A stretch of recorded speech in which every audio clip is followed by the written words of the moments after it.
Now here is a box specially made for the Champion 2000, custom made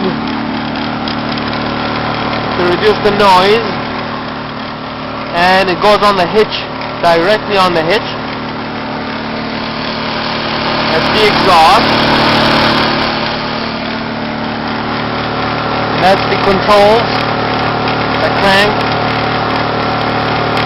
fuel shut-off valve, and that's where it breathes air intake door.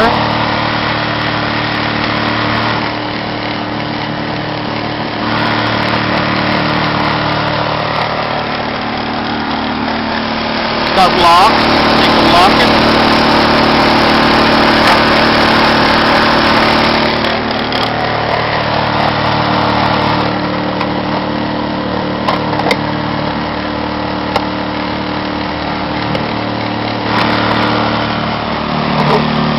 There you have it.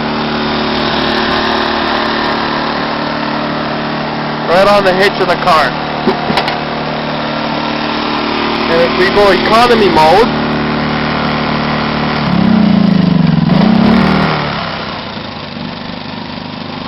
you can barely hear it.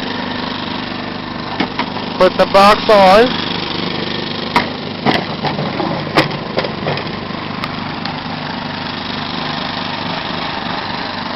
Comes with a cover. There you go, folks. It's for sale, along with the box.